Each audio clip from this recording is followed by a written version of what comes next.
හරි. අපි දැන් ඉගෙන ගමු මම ඉස්සෙල්ලා වීඩියෝ කියා දුන්නා කොහොමද ස්ථානියගේ පාඩමේ ස්ථාන ටික වෙන් කරගන්නේ සංඛ්‍යාවක ස්ථාන පිටලා තියෙන තැන් ඒවට කියන නම් මොනවාද ඒ වලින් ඒ ස්ථාන වලින් නිරූපණය වන අගය මොකද්ද කියලා මම පැහැදිලිව වෙන වෙනම ලස්සනට උදාහරණ ගණන් ඇසුරින්ම කියා දුන්නා. හරිද? දැන් ඒ වගේම දැන් මේ පාඩමේම තවත් ඉතාව දෙකක් කොටසක් තමයි ස්ථානියගේ පාඩමේම සංඛ්‍යා කලාප වලට වෙන් කරන ආකාරය. ඉතා ලොකු සංඛ්‍යාවක් දුන්නොත් ඒක සංඛ්‍යා කලාප වලට වෙන් කරලා ඒක කියවන්නේ කොහොමද?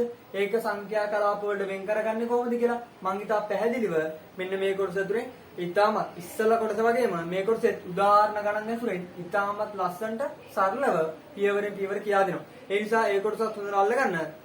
ඊට පස්සේ ස්ථානියගේ සම්පූර්ණ පාඩමේම මුළු අභ්‍යාස සියල්ලම ඉතාම ලේසියෙන් ඉතාම සරලව තනියම කරගන්න පුළුවන් මේ වීඩියෝ එක බලලා. හරිද? ඒතර හොඳට බලාගන්න. ඒතර මේක මම මේ මුළු ලංකාවෙම ඉන්න, ඒ කියන්නේ මුළු ලංකාවෙම ඉන්න ළමයින්ට කරන ඉතාම, ඒ කියන්නේ මුළු ලංකාවේ ළමයින්ට කරන උදව්වක්. හරිද? ඒ කියන්නේ දැන් මේ ඔන්ලයින් ක්‍රමවේදයක් තරහා ඔයගොල්ලන්ට එච්චර තේරුමක් නැහැ. දැන් ඉස්කෝලවල හරියට වෙලාවට කෙරෙන්නේ නැහැ. ඒ නිසා ඕගොල්ලන්ට මේ පාඩම දැන් ගොඩක් ළමයි මගේ වීඩියෝ බලලා ඒවට කමෙන්ට් කරලා තිබ්බා මේ පාඩමත් ඒගොල්ලන්ට තේරෙන්නේ නැහැ පුළුවන් නම් කියා දෙන්න කියලා. ඒ නිසා මම මේ පාඩම කියා දෙන්න ගත්තේ ඒ නිසා. දැන් මේම 6 වසරේ වගේම 7 8 9 ශ්‍රේණි වලත් 9 10 11 ශ්‍රේණි වලත් ඒ ළමයින්ට අමාරු පාඩම් මට කියලා තිබ්බා. ඒ පාඩම් වල වීඩියෝ මම අනිවාර්යෙන්ම ඒ පාඩම් වල වීඩියෝත් ඕගොල්ලන්ට කියා දෙනවා මේ වගේම. ඕගොල්ලන්ගේ අයියලා අක්කලා ඉන්නවනම් ඒගොල්ලන්ට පොඩ්ඩක් කියන්න ඒ වීඩියෝ බලලා ඒ පාඩම් ටිකත් ගොඩ දාගන්න කියලා. හරිද? ඒතර ඕගොල්ලන්ටත් මේ වීඩියෝ එක බලලා ඉතාලම ලේසියෙන් මේ වැඩේ ගොඩ දාගන්න පුළුවන්. හරිද? කියන්නේ මේ ගණන් ටික හදලා මේ ගණන් ටික හොඳ උදාහරණ ගණන් විදිහට මම කියා දෙන ටිකත් හදලා තනියම හදලා ඊට පස්සේ ගෙදරදී තනියම අභ්‍යාස වල ගණන් සියල්ලම කරගන්න පුළුවන්. කිසිම බය වෙන්න දෙයක් නැහැ. හැමදේම මම කියා දුන්න විදිහටම ලේසියෙන්ම කරගන්න පුළුවන්. ස්ථාන ටික දැන් හරි. දැන් කලාප ටිකත් ඒ වගේම කියා දෙන්න. හරිද? හොඳට බලාගන්න. ඒකත් මම උදාහරණ ගණන් ටිකක් අසුරෙන් කියා දෙන්නේ. දැන් ඒතර උදාහරණ ගණන්. හොඳට බලාගන්න. මෙන්න මේ විදිහට. ඒතර මෙන්න මේ විදිහට දීලා තිනවා. ඉතා විශාල සංඛ්‍යාවක්. ඒතර අපි ඒක කොහොමද කියවන්නේ? මුලින්ම කොටස් වලට කඩාගන්නේ කොහොමද? ඒක තමයි මම මුලින්ම කියා දෙන්නේ. හරිද? ඒතර. හරි. හොඳට බලාගන්න. මෙන්න මේ වගේ විශාල සංඛ්‍යාවක් දුන්නොත් මුලින්ම කරන්නේ මේ දකුණු අත පැත්ත කෙළවර ඉඳලා සංඛ්‍යා 3 වෙන වෙනම වෙන් කර ගන්නවා. සංඛ්‍යා 3 වෙන වෙනම වෙන් කරන්න බලන්න. 1යි 2යි 3යි මේ සංඛ්‍යා 3 වෙනම වෙන් කර ගන්නවා. මේ සංඛ්‍යා 3 වෙනම වෙන් කර ගන්නවා. ඊට පස්සේ දැන් ආයෙත් සංඛ්‍යා 3ක් 1යි 2යි 3යි මේ සංඛ්‍යා 3ත් වෙන වෙනම වෙන් කර ගන්නවා. මේ සංඛ්‍යා 3ත් වෙන වෙනම වෙන් කර ගන්නවා. ඔන්න මම දැන් කොටස් දෙකකට වෙන් කරගත්තා. එතකොට තව එක සංඛ්‍යාවක් ඉතුරුනා. ඒකත් වෙනම වෙන් කර ගන්නවා. ඒකත් වෙනම වෙන් කර ගන්නවා. හරිද? දැන් එතකොට ඔන්න කොටස් 3 ගානේ වෙන් කරගත්තා. ඔන්න මේ පැත්තේ සංඛ්‍යාවේ 1යි 2යි 3යි ඉලක්කම් 3ක් වෙන් කරගත්තා. ඒක වෙනම කැඩුවා. ඊට පස්සේ මේකෙත් 1යි 2යි 3යි ඒකත් වෙනම කැඩුවා. මේ සංඛ්‍යාවත් වෙනම කැඩුවා. එතකොට දැන් මේක කඩලා තින්නේ සංඛ්‍යා කලාප වලට. මේවට කියනවා මේ සංඛ්‍යා 3 කඩලා දිනවා. මේකකට කියනවා එක කලාපයක්. මේකකට කියනවා මේක කුට්ටියකට කියනවා එක කලාපයක්. එතකොට මේක කුට්ටියකට කියනවා එක කලාපයක්. මේක කුට්ටියකට කියනවා එක කලාපයක්. ඒ කලාපයට දාන්න පුළුවන් ඉලක්කම් 3ක් සංඛ්‍යා 3ක් විතරයි. මෙතන පේනවද? 1යි 2යි 3යි. 3ක කුට්ටියක් 3ක් විතරයි කැඩුවේ. ඊට පස්සේ මෙතනත් 1යි 2යි 3යි 3ක කුට්ටියක්. ඒක වෙනම තමයි කැඩුවේ. හරිද? ඒ නිසා දැන් මේවට කියන නම් දිනනවා. දැන් මුලින් බලන්න මේ මුල්ම සංඛ්‍යා 3ට. දැන් මේක කෙලවරේමනේ දින. මේක කෙලවරේම දින සංඛ්‍යා 3ට. මේ කෙලවරේම දින කලාපයට. මේ කෙලවරේම දින කලාපයට කියනවා ඒකක කලාපය. මේ කලාපයට කියනවා. එතකොට මේ මුලින්ම කඩපු කොටස් 3 මේ මුලින්ම කඩපු ඉලක්කම් 3ට කියනවා එක කලාපයක් ඒක. ඒකට කියනවා ඒකක කලාපය. ඒකට කියනවා මොකද්ද නම? ඒකක කලාපය. මේකට කියනවා ඒකක කලාපය කියලා. ඒකක කලාපය. ඒකක කලාපය කියලා කියනවා. ඒකක කලාපය. ඊට පස්සේ ඊළඟට වෙන් කරපු සංඛ්‍යා 3 ඊළඟට වෙන් කරපු ඉලක්කම් 3ට කියනවා එක කලාපයක්. ඒකට කියනවා දහස් කලාපය. ඒකට කියනවා දහස් කලාපය. ඒකට කියනවා දහස් කලාපය. ඒකට කියනවා දහස් කලාපය. ඊට පස්සේ ඊළඟ එකට කියනවා දැන් ඒක කලාපය හරි දහස් කලාපය හරි ඊළඟ එකට කියනවා මිලියන කලාපය. ඒකට කියනවා මිලියන කලාපේ. මිලියන කලාපේ. මිලියන කලාපේ. දැන් මේ සංඛ්‍යාව කියවන විදිය. දැන් කියවන විදිය ලියා ගන්න පුළුවන්. කියවන විදිය. දැන් මේක මිලියන කලාපේ කීයද ඉලක්කම දින්නේ 3. මිලියන කලාපේ ඉලක්කම දින්නේ 3. එතකොට ඒක කියවන විදිය 3 මිලියන. ඒතර 3 මිලියන 452,000 786. එතකොට 3 මිලියන මම ඒක ලියන්නේ නැහැ. ඒක ඔයගොල්ලෝ ලියා ගන්න 3 මිලියන 452,000 හරි දහස් කලාපේ නිසා 2786. හරි එහෙම තමයි ඒක කියවන්නේ. ඒකත් සමහරක් වෙලා ලියන්න කියනවා කියවන ආකාරය අකුරෙන් ලියන්න කියනවා. කියවන ආකාරය අකුරෙන්. ඒතර ඒ විදිහට තමයි ලියන්නේ. හරිද?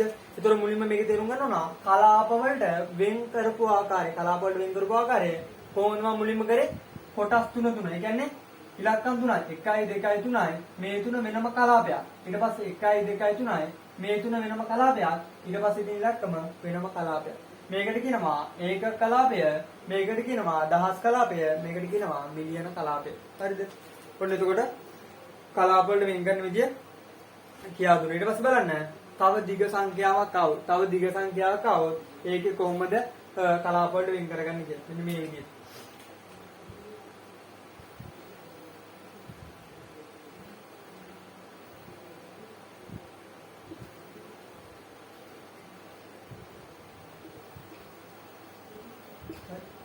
මේකෙත් ඒ විදිහමයි මේ කෙලවරේ ඉඳලා ඉලක්කම් 3 වෙන් කරලා ඒක එක කලාපයක් කරගන්න. මුලින්ම මොන හරි 1යි 2යි 3යි ඒක කඩාගත්ත වෙනම. හරි ඊට පස්සේ 1යි 2යි 3යි ඔන්න ඒක කඩාගත්ත වෙනම. ඊට පස්සේ 1යි 2යි 3යි ඔන්න ඒකත් කඩාගත්ත වෙනම. ඊට පස්සේ මේකත් කඩාගත්ත වෙනම. ඔන්න ඒකත් කඩාගත්ත වෙනම. හරිද? ඔන්න දැන් පැහැදිලි. දැන් බලන්න දැන් මේ මුල් මේක දන්නවා. දැන් මුල් මේකට මම කියන නම කිව්වා ඒකක කලාපය. ඒකට කියන නම තමයි ඒකක කලාපය. මේකට කියන නම තමයි ඒකක කලාපය. මේකට කියන නම තමයි ඒකක කලාපය.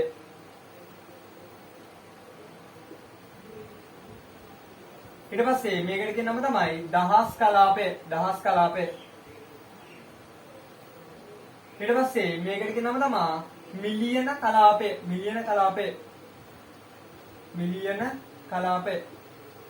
ඊට පස්සේ මොකද කියන්නේ? ඊට පස්සේ එකට කියනවා බිලියන කලාපය. මොකද්ද?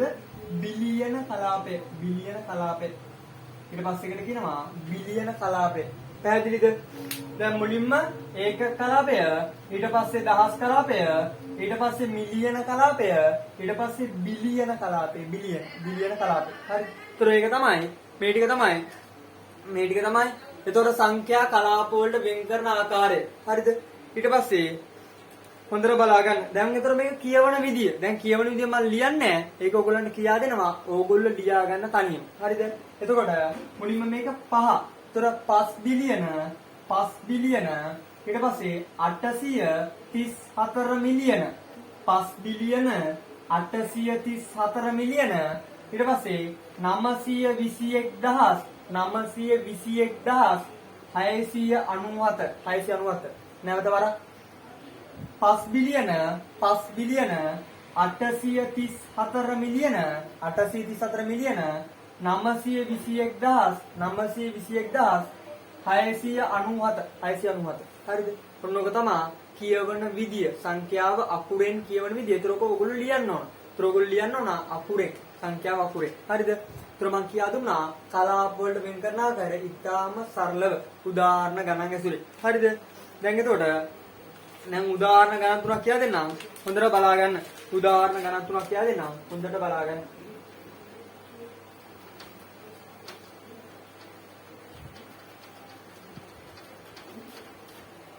දැන් සංඛ්‍යා තුනක් දීලා තිනවා. ඒ තුන වෙන් කරන්නලු සංඛ්‍යාව. ප්‍රබාන් සංඛ්‍යා තුනක් දීලා තිනවා. මේකේ දහස් කලාපය මොකක්ද කියලා අහනවා. ඒකක කලාපය මොකක්ද කියලා අහනවා. ඊට පස්සේ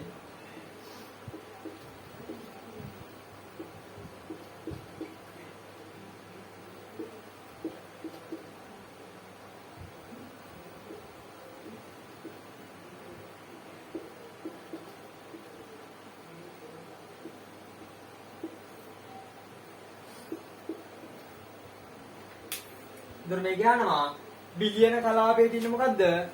මිලියන කලාපයේ තියෙන මොකද්ද? ඒකක කලාපයේ දහස් කලාපයේ තියෙන මොකද්ද කියලා. එතකොට හොඳට බලන්න. මේ 435 මේ 435 කියන්නේ මේ සංඛ්‍යාවේ මේ 435 කියන්නේ ඒකක කලාපය. ඒකක කලාපය. මේකට කියන්නේ ඒකක කලාපය. ඒකක කලාපයේ තියෙන එක. මේ ඒකක කලාපය. ඊට පස්සේ මේ 54 කියන්නේ දහස් කලාපය. 54 කියන්නේ දහස් කලාපය. 54 කියන්නේ දහස් කලාපය. හරිද? ඊට පස්සේ මේ සංඛ්‍යාවේ 215 කියන්නේ ඒකක කලාපය. 215 කියන්නේ ඒකක කලාපය. ඊට පස්සේ 941 කියන්නේ දහස් කලාපය. 941 කියන්නේ දහස් කලාපය. 941 කියන්නේ දහස් කලාපය. ඊට පස්සේ 351 කියන්නේ මිලියන කලාපය. 351 කියන්නේ මිලියන කලාපය. 351 කියන්නේ මිලියන කලාපය. ඊට පස්සේ මේ සංඛ්‍යාවේ 340 කියන්නේ ඒකක කලාපය. ඒකක කලාපය. ඊට පස්සේ 631 කියන්නේ දහස් කලාපය. 631 කියන්නේ දහස් කලාපය. ඊට පස්සේ 752 කියන්නේ මිලියන කලාපය. ඊට පස්සේ 923 කියන්නේ බිලියන කලාපය. බිලියන කලාපය. 923 කියන්නේ බිලියන කලාපය.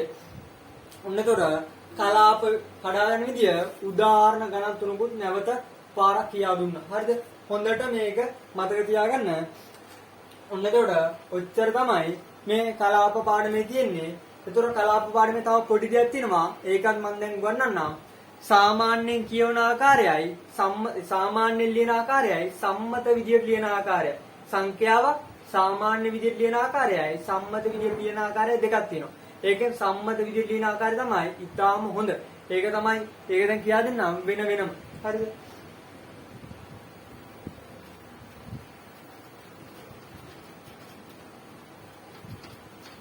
පුරුද්ද බලන්න. ඉලක්කම සාමාන්‍ය විදියෙන් ලියන ආකාරය. ඉලක්කම සාමාන්‍ය ආකාරයෙන් ලියන එක. මෙන්න මේමයි සාමාන්‍ය ආකාරයෙන් ලියන්නේ.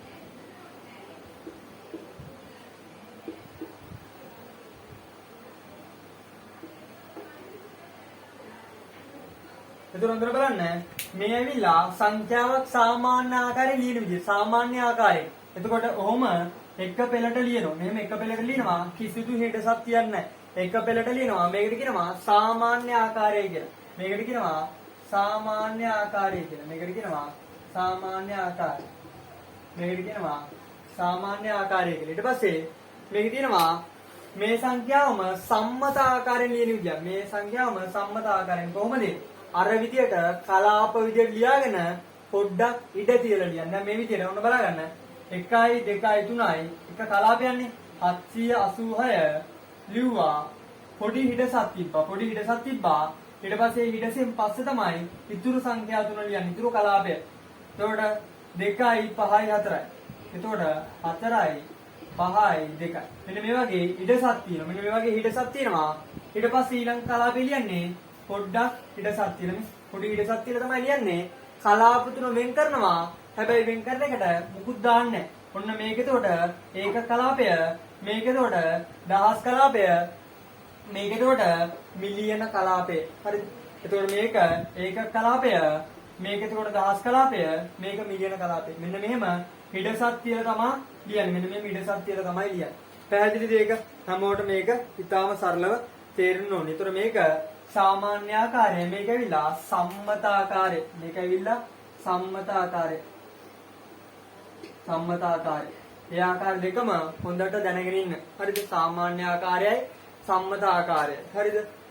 එතකොට ඔන්නෝම තමයි කලාප පාඩම ඉතාම සරලව මම දැන් කියා දුන්නා. ඉතාම ලස්සන විදියට ඉතාම සරලව කලාප වලට වෙන් කරගන්න කොහොමද?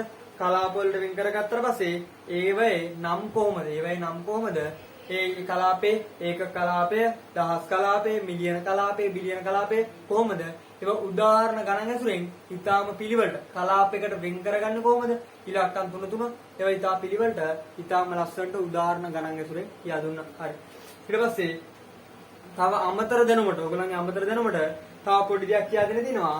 එතකොට සාමාන්‍ය ව්‍යවහාරේ පාවිච්චි වෙන වචන. දැන් මෙන්න මෙහෙම ලියුවොත් එහෙම දැන් මේක අපි කියවන්නේ කොහොමද? දැන් මෙන්න මේ.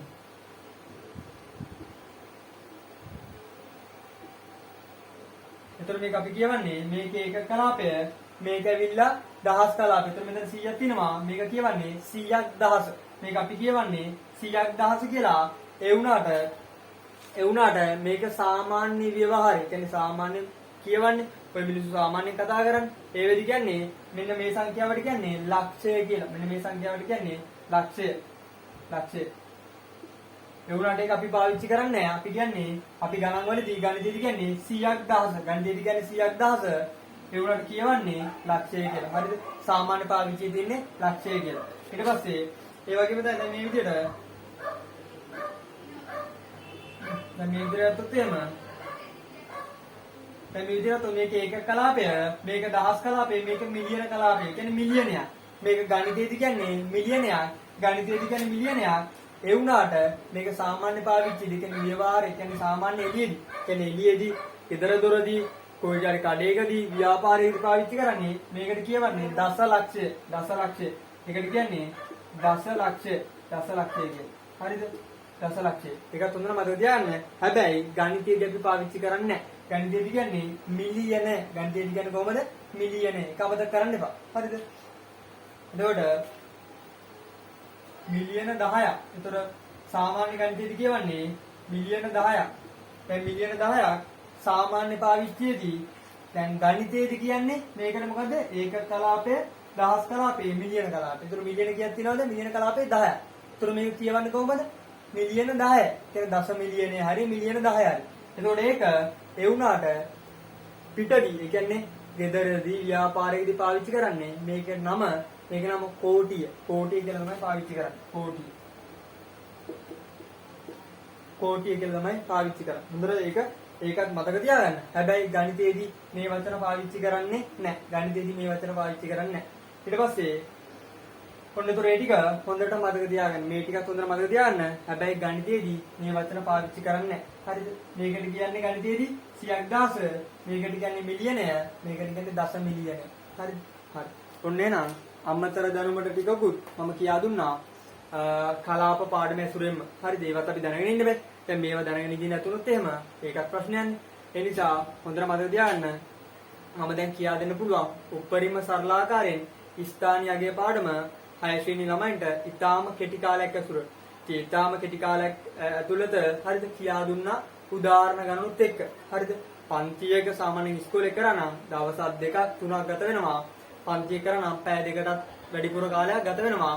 මං ඉතාම කෙටි කාලයක් ඇතුළත මේක ස්ථානීයගේ පාඩමේ ස්ථාන ටික සංඛ්‍යාවක ස්ථාන ටික වෙන් කරගන්න ඕන කොහොමද? කලාපවල සංඛ්‍යාවක කලාප ලොකු සංඛ්‍යාවක කලාප වෙන් කරලා ඒක කියවන ආකාරය ඒ හැමදේම ඉතාම සරලව කියලා දුන්නා. එතකොට මේ වගේ පාඩම් ඉස්සරහටත් ඔයගලන්ට ඕන නම් මට විතර මේ වීඩියෝ එක බලලා මට අනිවාර්යෙන් කමෙන්ට් එකක් දාලා තියන්න.